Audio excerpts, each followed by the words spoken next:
Hey guys, I hope everybody is doing well and getting lots of crafting done.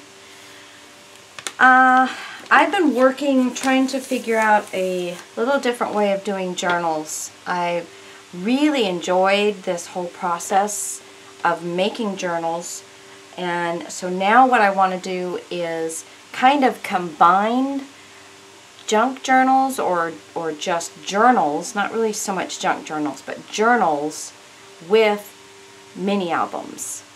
And because I like doing mini albums specifically for pictures, you know, and with some journaling, and I love doing journals for the ability to write in them, you know, lots of stories and things. So I want to combine the two.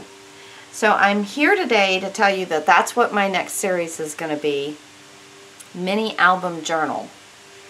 Something like that. I don't know what I'm going to call it yet. But I wanted to go over the things that you're going to need. You're going to, now, if you have a PVA glue, use it. I don't, and I just haven't ordered any. So all of the gluing is going to be done with the Aleene's Tacky Glue, which has worked really well for me. I haven't had any problems with it in the journals I've made so far. So this is what I use. But if you have PVA glue, by all means use it, because that's, you know, going to be way better, especially, you know, in as far as like the mini album part of it with pictures and stuff. This is, you know, acidity and all that kind of stuff. And a brush to be able to brush the glue on, foam sponge, finger, whatever you use to put the glue on with. Obviously you're gonna need a paper cutter. You're going to need a scoring board, whether you do the 12 by 12 or the smaller one. 12 by 12 is gonna be easier, but again, it all depends on what size you're gonna make. Mine is gonna be approximately 8.5 by 5 3/4. So that's the size we're looking at. But again, as you go through the process, you can make this any size you want. You're going to need an awl. Now I got this one at Walmart in my craft section. I looked in Lowe's and Home Depot and couldn't find them, so I found it in Walmart. $2.98 or something like that. So really, really nice. You need a centering ruler. I've got the Tim Holtz one here. You're going to need a strong straight edge. So whether, and you know, whatever you have that you use. Bone folder. You're going to need a needle. And I have to have a needle threader. And this is some cotton that I've got, and it's called bedspread cotton. It's a size number 13. But, and I have done mine, yeah, I get a little bit of knotting up when I pull it through.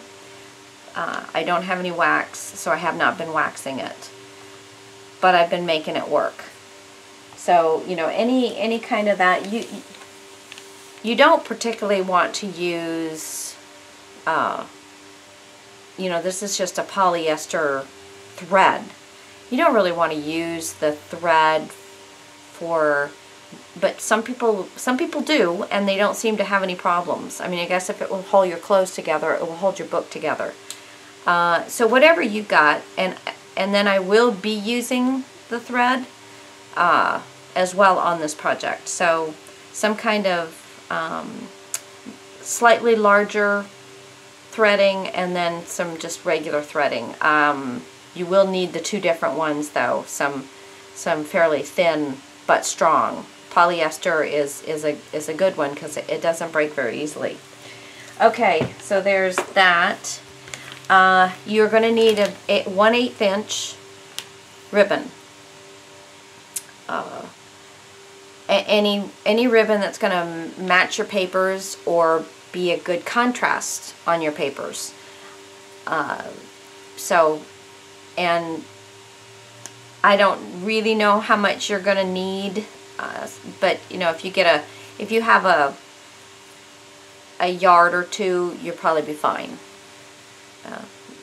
Something like that. Okay.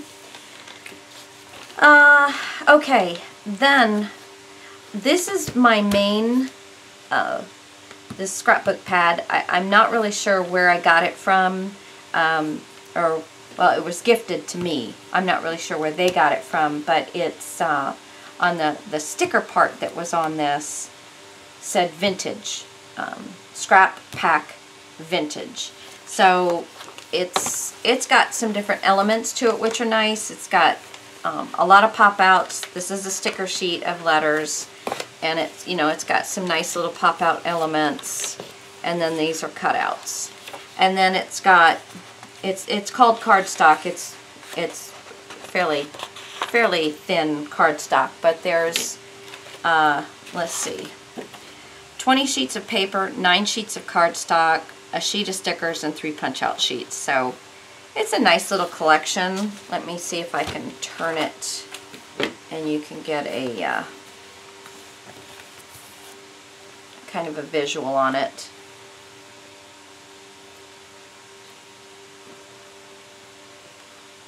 You know, just pick out, you're going to need at least 20 sheets of just regular paper.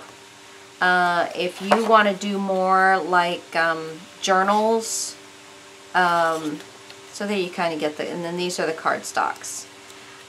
If you want to do, you know, more like just a journal, then you'll just have regular paper, you know, the thinner stuff. If you want to do a nice mix, have it in between, have a mini album and a journal, which is what I'm going for, you're going to want some cardstock.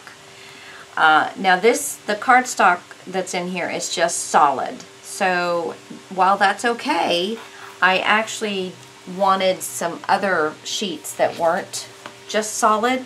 So I went through my stash, and I'm all about using everything in my stash. This ribbon I had, all of this paper is in my stash.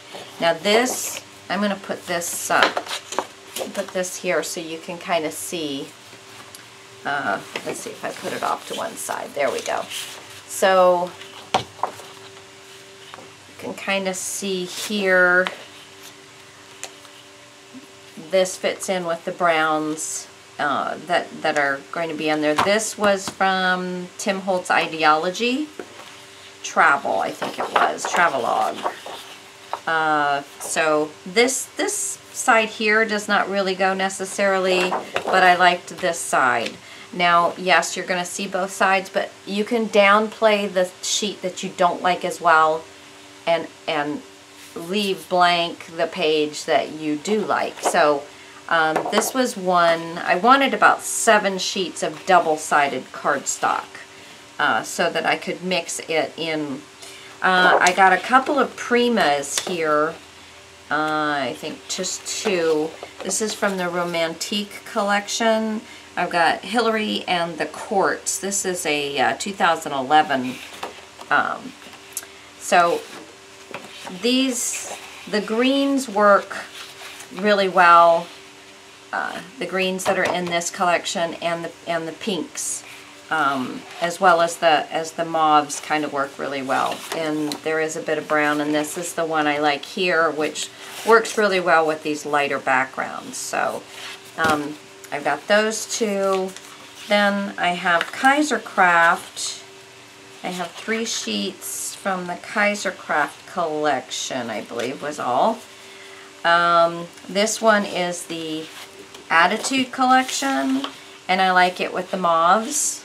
And then on the back side, kind of the yellows and the browns. This side works somewhat okay. This side I liked. This one is in the Attic collection. I just had a couple sheets of each one of these collections left from way back when.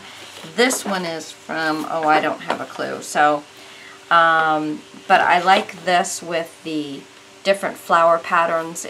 pretty much the same flower, and I like the colors that that I'm picking up off of these, and the backgrounds kind of work pretty well too. This side, not so much, but it's going to work. Again, you can downplay. I like this background goes with just about every one of these sheets, and you know, there's not a whole lot of red. We've got a little bit of red in the bird. This is kind of more not this color red, but again, you can upplay or downplay whatever's in the collection. This is a little dark on this side, but I can still work with it. This one is not a double-sided sheet, but it's Melissa Francis Hope Chest, and I liked it with these neutrals. Again, it was a nice color combination. And then I had a bunch of elements that I found that I like. This is a Simple Stories from a 2011 Generations, and this works well with the maroons. This is a piece from the Timepiece Bo Bunny collection, and I couldn't tell you what year. 2011. I bought a lot of paper, I guess, in 2011, 2012. And most of these elements will work really nicely. This is a old K & Company. It's called Life's Journey Stamp Collage Embossed Paper. And a lot of these little elements on here are embossed, which makes this a really cool sheet. So probably will use just bits and pieces of this, but got that. This is an old sticker sheet from a Bo Bunny weekend market. I thought maybe I might be able to get a few of these items off of here. This is a Remember Me collection from Kaiser Craft. And I liked a few of these strips as cut-aparts for in there. And then this one is that Prima Romance Novel Collection. And I like a few of these elements here to be used. I love this sheet in there, but I think I might enjoy having these bits and pieces better. So we'll probably use that. Anyway, so get yourself your papers. Oh, I also have the Mariposa matte stack. Some of these work really well with these colors too, and I've always loved this Mariposa line, and I very seldom get my matte stacks used, so those are going to be done, because in this journal we're going to have room for a waterfall, because we're going to have mini album elements in a journal. So I hope you guys are excited about this as I am. Get your stuff together. I will get this this off and running, hopefully a couple of different videos for you this week, and I'll just keep moving forward on this thing. Thanks guys for watching. I hope you guys keep crafting, finding your happy place, and I'll talk to y'all later. Bye!